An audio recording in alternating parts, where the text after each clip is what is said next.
8-10 घर छ यतातिर उतातिर अरू गाउँहरू भयो आफ्नो गाउँ आफै बनाऊ भन्ने अभियानका साथ है wow good morning from my village है यो चाहिँ मेरो गाउँ हो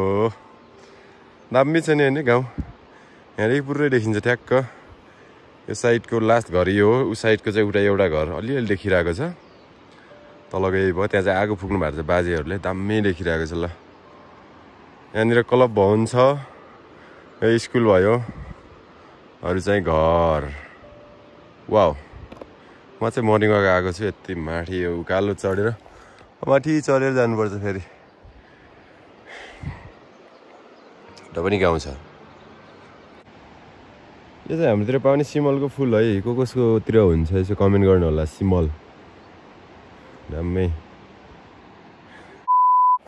hello everyone welcome back to my channel and नमस्ते यो सबजना सन्चै हुनुहुन्छ होला म पनि एकदमै सन्चै छु है अहिले चाहिँ म मर्निङ वाक आएको छु जङ्गलतिर एउटा माथि यस्तो दामी ठाउँमा यो चाहिँ बाटो नै हो हुन चाहिँ अर्को गाउँको अनि यहाँ आएको छु अति आनन्द फिल हुन्छ बिहान बिहानमा अनि आज चाहिँ भुइँचालो आएर तर्साइदियो उठाइदियो अनि उठेर हिँडिहालेको यस्तो आनन्द ठाउँ छ टक्क हिँड्यो सर होइन अनि हाम्रोतिर झारा अझ पनि चलिरहेको छ आज झारा आज दिन हुन्छ भोलि पर्सि निका पर्सि 3 दिन चाहिँ छुट्टी हुन्छ किनकि हाम्रो गाउँमा चाहिँ छेवार छ छेवार सकियो भने फेरि सुरु हुन्छ 1 हप्ता चाहिँ झारा लाग्छ होला के हुन्छ म देखाउने छु अनि यतातिर पनि झारा गर्नु भएको छ अर्को गाउँ यो चाहिँ माटे गाउँ भन्ने हाम्रो गाउँभन्दा अर्को गाउँमा जाने बाटो हो यहाँ पनि झारा लागिरहेको छ बाटो बनाउनु भएको छ गोरेटो बाटो भन्ने मैले सुने होइन कस्तो बनाउनु भएको छ त्यही पनि यसो अवलोकन गर्छु अनि फर्किन्छु चिसो पनि त्यस्तै छ फेरि अहिले त यस्तो चिसो यस्तो छ क्या मौसम कुरा गर्नुपर्दा सबै झुम्म सब ढाकिरहेको छ चिसो त्यही भएर हिँडिरहेको छु अब यहाँदेखि लखनधारा भन्ने ठाउँ छ उहाँ खन्नु भएको रहेछ बाटो खनेको ठाउँमा आउन थाले गोरेटो बाटो यो जुन माथि गाउँमा जाने बाटो चाहिँ खनिरहेको पहिले पनि बस के अरे गाडी जाने बाटो त छ पहिले होइन यो चाहिँ गोरेटो बाटो खन्नलाई यहाँ सर्टकट बाटो छ गोरेटो बाटो खन्नलाई अनि त्यही भएर चाहिँ खन्नु भएको छ म हेर्न जान्ला हेर्न पनि हो मर्निङ वाक पनि भयो नि त लालीगुराँस रहेछ नि त यहाँ यसमा यो लालीगुराँस हुन्छ नि यो भित्र रस हुन्छ क्या लालीगुराँस कहिलेकाहीँ ट्रेकिङ गएको बेला जङ्गलमा पानी नपाउँदाखेरि यो पानी पिएको पनि याद छ क्या मलाई यहाँभित्रको रस पिएर अनि इनर्जी आएको यहाँसम्म बनाउनु भएको छ यो बाटो चाहिँ गोरेटो बाटो हो दामी अब यहाँदेखि पर जाने पर गएर घुमेर फेरि आज पनि 10 बजीदेखि 5 बजीसम्म 6 बजीसम्म झारा हुन्छ कि 10 बजीदेखि अनि बिहान उठ्यो मर्निङ वाक आयो अलिकति भिडियो एडिट गर्नुपर्ने एडिट गऱ्यो त्यसपछि खाना खाएर फेरि झारा गयो झाराबाट 6 बजी आयो 6 बजीबाट अब भिडियो भएपछि अपलोड गर्ने भएन भने चाहिँ अब फेरि खाना खायो सुत्यो दिनचर्या त्यसरी नै चलिरहेको छ अब 1 हप्ताबाट सकिन्छ पक्कै राम्रो बनाउनु भएको छ बाटो जे होस् गाउँले चाहिँ विकासको मुख फेर्दैछ बिस्तारै बिस्तारै विकास हुँदैछ खुसी लाग्छ जे होस् हाम्रो गाउँ हाम्रो वरपरको गाउँ सबै गाउँहरू यसरी विकास भएको देख्नु पाउँदाखेरि एकदमै खुसी लाग्छ हामीले नगरे कसले गरिदिने होइन जति हामीले सकिन्छ त्यति नै गर्ने हो पहिला यो सानो थियो कि बाटो अलि ठुलो बनाउनु भएछ ए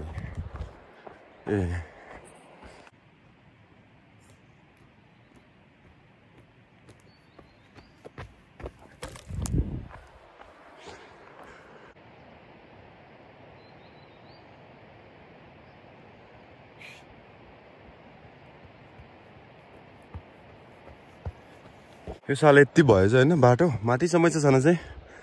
अर्को साल चाहिँ बिस्तारै थपेर जानुपर्छ टक्क माथि सल्लाह पिच्छबाट आनन्द ए अनि अर्को कुरा चाहिँ यो बाटो चाहिँ कहाँको हो भनेर यतैतिरको मान्छेहरूले चाहिँ थाहा पाउनु भएको छैन भने चाहिँ यो बाटो चाहिँ लखनधारादेखि माटे गाउँसम्मको त्यो भित्री सल्लेरी वनको बाटो थियो नि त लखनधारा घैयाबारी माटे गाउँ जाने त्यो बाटो हो यो चाहिँ याद राख्नु होला तपाईहरुको गाउँमा पनि अब गोरेटो बाटो गयो थोरै त गएको छ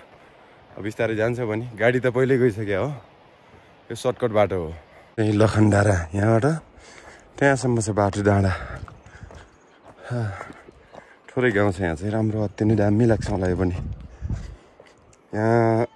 8-10 घर छ यतातिर उतातिर अरू गाउँहरू भयो बब्बाल बब्बाल दामी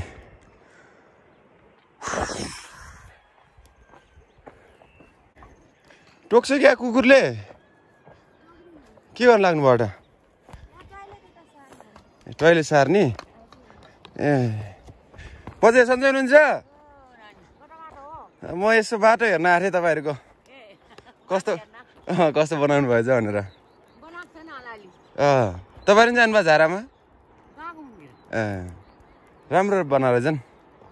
ठिक छ यो ठ्याक्कै डाँडामा पर्छ लखनधारा चाहिँ उता हाम्रो गाउँ पर्यो उता चाहिँ गाडी खोलातिर पर्छ बिचमा पर्छ क्या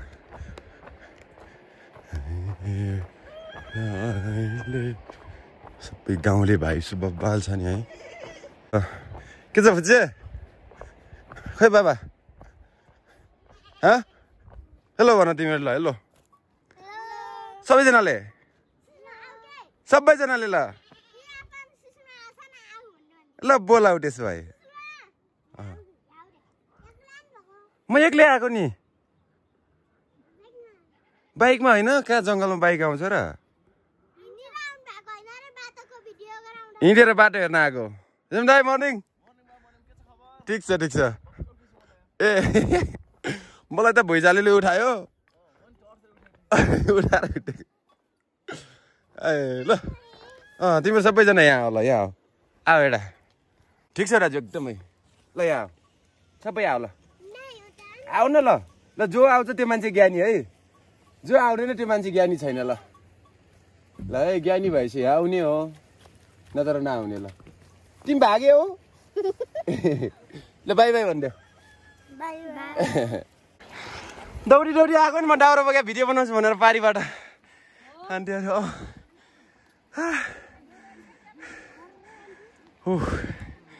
चाहिँ चेवर छ त्यही भएर चाहिँ दाउरा फाल्न लाग्नु भयो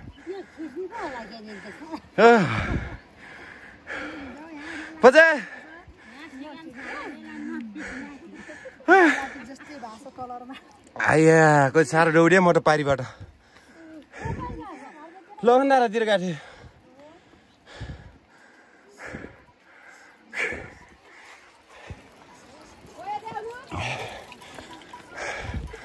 सबै दाउरा चाहिँ यहाँ भात पकाउनलाई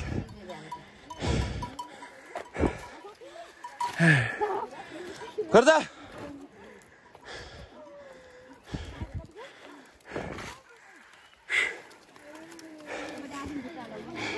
म मर्निङ अगाडि आउनुसम्म यहीँ सुइदिएस् त उठ अब उज्यालो भयो बाक उठ रातभरि सुतेर नि त खुब भिडियो बनाए बेला अलिक बिस्तारै बोलाउनु भाउजू राम्रोसँग गरेर बोलेर हुन्छ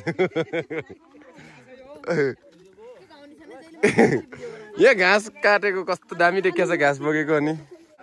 बिच चाहिँ नि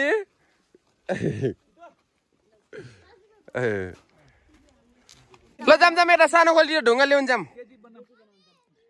दिनेश दाइ यतै बनाइनु हुन्छ नजिकको त गिटी अब चाहिँ यहाँ झारा सुरु भयो हाम्रो अब टक्क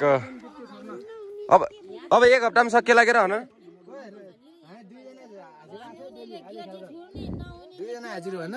त्यो झारामा आएको हो यहाँ तपु तपच्या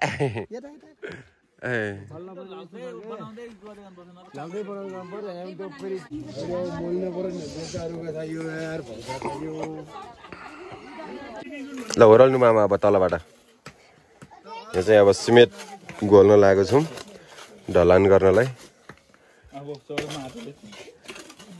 काम छ बबाल फेरि कहिले ढुङ्गा फोर्ने कहिले ढुङ्गा बोक्ने कहिले बाल्ने कहिले खन्ने कहिले भरिया न आफ्नो गाउँ आफै बनाऊ यस्तै छ यो साइडबाट कस्तो दामी देखिन्छ नि फेरि बेलचा हानेको यार स्वाट हजुर बडी बन्छ हो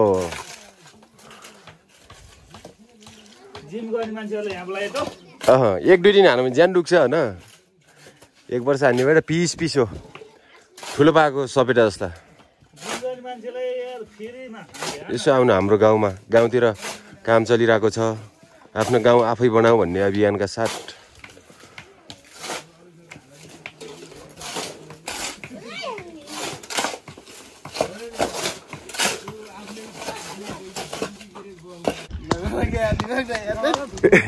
बिस्तार लगेर आएको केटा खसाल्ला सिस्दै यस्तो काम गर्ने काका काकी पो कहाँ गयो होलिन् र उठैबाट घुम्ने थियो यो भेना एकैछिन त डिउ नै यार यसको त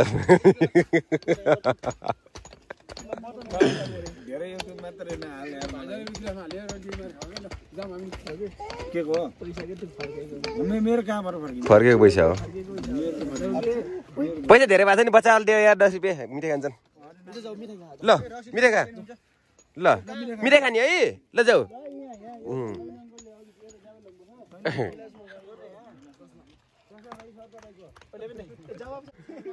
ट्याक्क क्यामेरा खिच्ने बेला केर गरेर नकराउनु है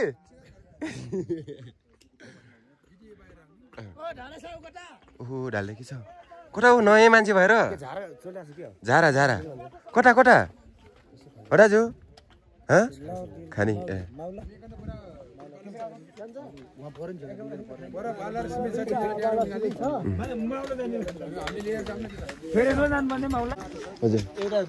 यसो क्या अङ्कल तीनजना एकातिर हुने सबै एक ठाउँ नहुने तीनजना हुने मैले खान्न मैले चाबी दियो भने स्कुटी चाबी दियो भने मैले खाएन र खाएन बिस्तारै हिँडै गानु जाला केटा है बालुवा र सिमेन्ट लगेर जानु लाग्यो भर्खर चाहिँ बालुवा सिमेन्ट काका कम बलियो छ र काका किन झोक्रे खास भन्न यार काका किन झोक्रे खास ठगाइ लाग्यो अलिअलि मिलाउनु ल